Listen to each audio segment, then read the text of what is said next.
Bismillahirrahmanirrahim. Assalamu alaikum. So now we're discussing Children of Sugarcane by Joanna Joseph, जो कि South African media personality हैं, and her bestseller is Drug Mule, 16 Years in Thai Prison. इसके अलावा she has hosted prominent radio and television shows for major broadcasters like South African Broadcasting Corporation and pre-media houses. Literature में भी इनका interest है, media इनका profession है.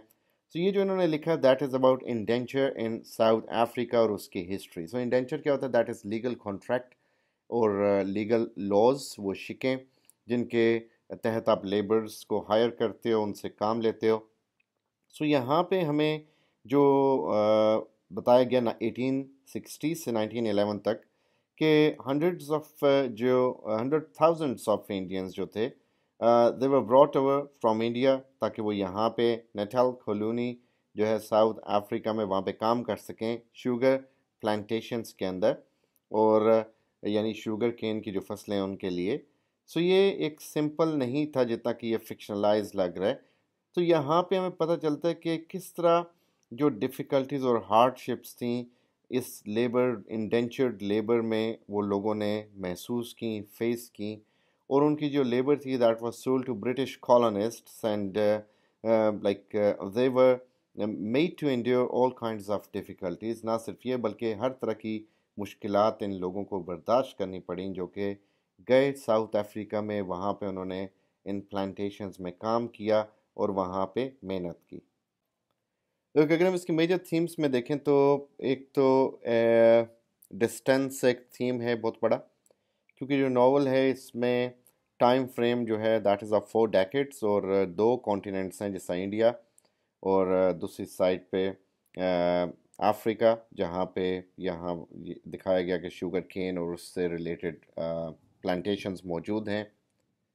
फिर इसमें life giving power of love, तो यहाँ पे फैमिली वैल्यूज़ और जो बॉन्ड है बिटवीन फैमिलीज़ एंड फ्रेंड्स वो आता है, यानी bond between family and friend एक थीम है. पावर ऑफ लव जो कि मुख्तलिफ इसकी डायमेंशंस हैं लव की, वो एक थीम है.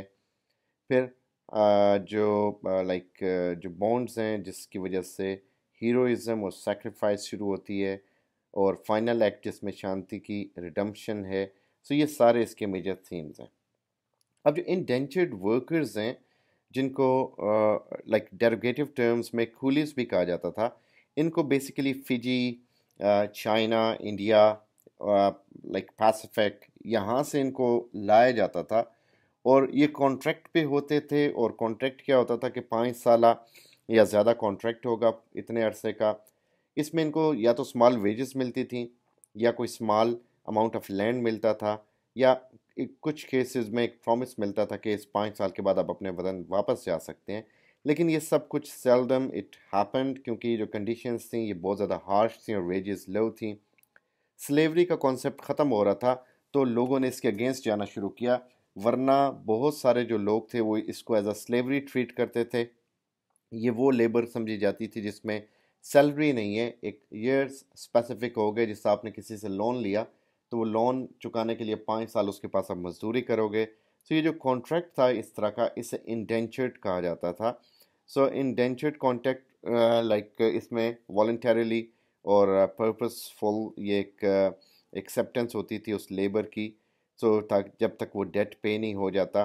सो ये एक तरह से जुडिशियल किस्म की लाइक पनिशमेंट मिलती थी अगर इस तरह इंसान उनको पे ना कर सकते. तो बड़ा लीगली इन्होंने अपने आप को स्ट्रॉन्ग रखा हुआ था कैपिटलिस्ट्स ने इस हवाले से, ताकि वो लोगों से काम कराएं. तो सारी बात है, गन्ने की फसलों पे काम करा रहे हैं, चीनी बना रहे हैं और मिलियंस कमा रहे हैं, लेकिन जो अवाम आपने रखी है जिनसे आप काम करा रहे हैं वो गरीब हैं, उनसे उनको कोई आप दे नहीं रहे अपनी तरफ से पैसा, और फ्री में आपकी जो लेबर है वो आपके पास मौजूद है.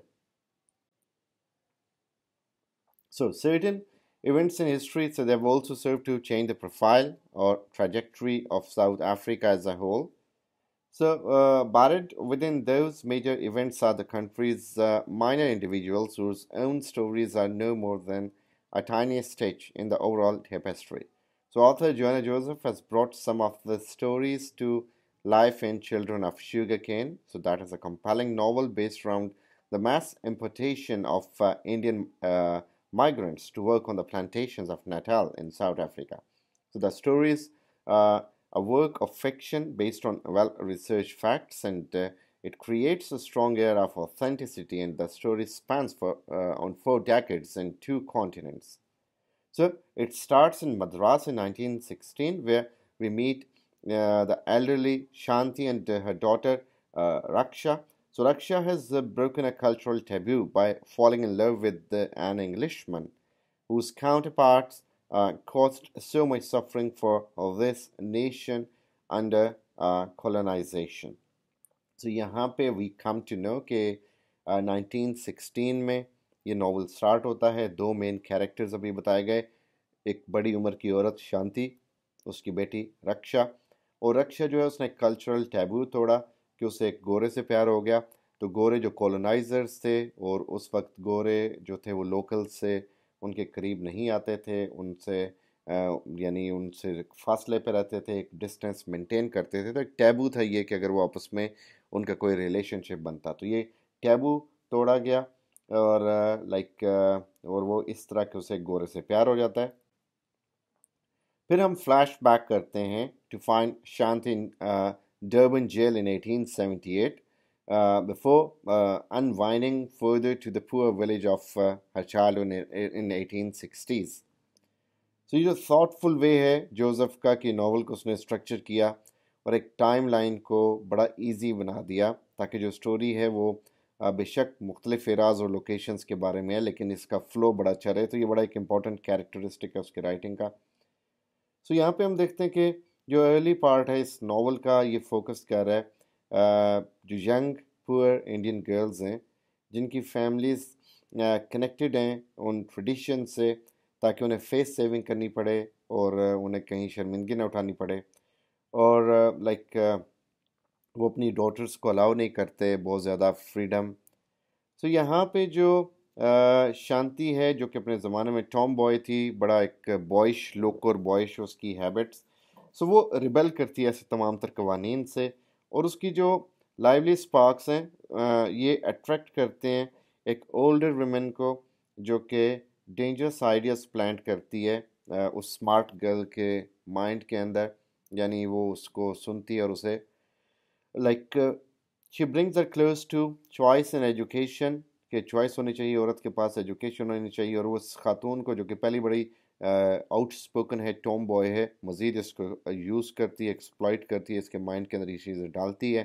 फर्दर ऑन जो जोसेफ है उसने एक तरह से कंपैरिजन किया कि जो इंडिया में लोग हैं स्पेशली वुमेन, जिस तरह उनका एक अनफेयर नेचर है कास्ट सिस्टम का, ये जनरल सेक्सिज्म का, और जिस तरह चाइल्डहुड मैरिजेस और जो नॉर्म्स और ट्रेडिशंस जिनसे वो बहुत ज़्यादा जिनमें फंसे हुए, इनको फिर कंपेयर किया गया साउथ अफ्रीका से, जहाँ पे इंडेंचर्ड लेबर्ड जो हैं लेबर्स हैं वो फेस करना पड़ रही हैं, स्पेशली ख़वातीन को, कि वो वहाँ पे हैं, वो उन कंडीशंस में रह के वो उन तमाम तर सिचुएशन में से गुजर रही हैं, प्रॉब्लम्स को फेस कर रही हैं.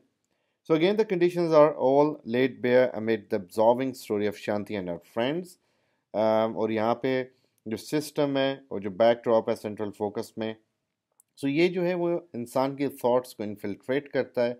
और यहाँ पे बताया जाता है कि किस तरह जो है हालात इंसान के अगेंस्ट होते हैं, और इंसान कितना भी रेबल क्यों ना हो, हालात को उससे फेस करना पड़ता है, और कई दफ़ा ये हालात उसकी बस से बाहर भी रहते हैं. So this is what is suggested in the novel through the characters.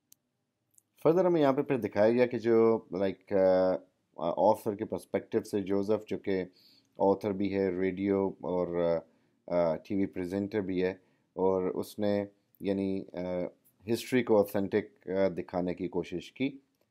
तो उसने जो चीज़ें दिखाई वो हमें वो जो ब्रूटैलिटीज़ हैं जो कि मेल कम्युनिटी इन्फ्लिक्ट करती है ख़वातीन पे, वो इसमें बहुत ज़्यादा हमें नज़र आता है.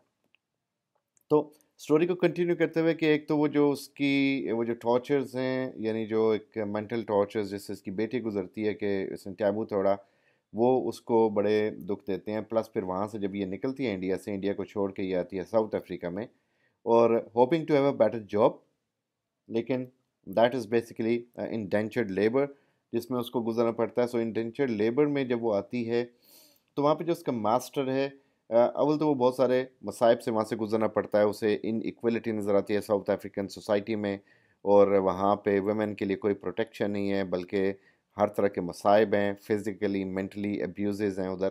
تو یہ جب وہاں پہ کام کرتی ہے تو جو اس کا ماسٹر ہے آقا جس کے کھیتوں پہ یہ کام کر رہی ہے وہ اسے ریپیٹڈلی ریپ کا شکار بناتا ہے. تو شانتی اس چیز پہ فائنلی جو ہے یہ اس کو غصہ آ جاتا ہے اور یہ پھر اپنے یعنی اس کو اس بندے کو قتل کر دیتی ہے آقا کو, اور پھر اس کے اوپر پروسیڈنگس چلتی ہیں کیس کی. سو جب یہ لیگل سسٹم وہ اتنا پیئرسنگ اور ہارر قسم کا دکھایا گیا, ہارریبل قسم کا, کہ جہاں پہ ایک خاتون جو ہے اس کے لیے کوئی رائٹس نہیں ہیں, اور وہاں پہ ایک انگرین قسم کی ریسسٹ اور سیکسسٹ نیچر ہے لیگل سسٹم کی اس وقت میں, ابھی بھی ایسا ہی ہے. تو یہاں پہ یہ کہ خواتین کو والے جو رائٹس ہیں وہ دیے ہی نہیں جا رہے. ایک انیکویلٹی ہے جو کہ اسپیشلی ساؤتھ افریقہ میں بھری ہوئی ہے کہ خواتین جو ہیں وہ اس ٹربل کے اندر سے گزر رہی ہیں, پریشانی میں سے گزر رہی ہیں. سو شانتی کا جو ایک ڈیسپریٹ سیلف ڈیفینس ہے, so that may be branded as the calculated act of a woman like who does not know her place in society and doesn't accept her third class status, جو اپنے آپ کو وہ بچاتی ہے اس بندے سے قتل کرتی ہے, تو وہ ان چیزوں کو ریئلائز تب نہیں کرتی. تو یہاں پہ جو رائٹر ہے اس نے ایک فائری انڈکٹمنٹ کریٹ کی کہ کس طرح we treat other people despite like fairness despite the things, کہ ہم چیزوں کو جانتے ہوئے بھی لوگوں کو کس طرح ایک پریجڈسٹ کا نشانہ بناتے ہیں, شکار بناتے ہیں. سو یہاں پہ دکھایا گیا کہ جو ڈارک پیریڈ ہے کلونیل ہسٹری کا یہ انتہائی شیمفل تھا, اور جو جوزف کا ناول ہے وہ بھی اس کو کوئی یعنی اس کو فیور نہیں کر رہا, اس کے اگینسٹ ہی اس نے لکھا. تو یہاں پہ اس کا جو اسٹائل ہے دیٹ از ویری پرزویزو, اور جس طرح اس نے لکھا خواتین کے بارے میں, اپنے پروٹیگنسٹ اور وہ جن حالات سے گزری ان حالات کے بارے میں, تو یہ بتایا گیا کہ بیسیکلی کلونیلزم کے ہاررز کیا تھے, کہ آپ کو کام کرنا پڑتا تھا دوسروں کے کھیتوں پہ, آپ کو تنخواہ نہیں ملتی تھی, آپ کے ساتھ کانٹریکٹس ہوتے تھے, ان کانٹریکٹس کو آپ نے پورا کرنا ہوتا تھا. You were just like a slave to the master, اور وہ جو ماسٹر تھا ہی واز ارننگ اے لاٹ. سو یہاں پہ دکھایا گیا کلونیلزم پریکٹیکلی جو تھا وہ بے شک ختم ہو گیا, لیکن اس کے جو اثرات تھے وہ کبھی ختم نہیں ہوئے. وہ کسی نہ کسی فارم میں, سلیوری کی فارم میں, انڈینچرڈ کی فارم میں, یا اس طرح ایک قبضوں کی فارم میں, اس طرح کے جو کرول قسم کے لاز تھے اس صورت میں موجود رہے. تو اس چینل کو سبسکرائب کیجیے گا اور سب سے شیئر کیجیے گا.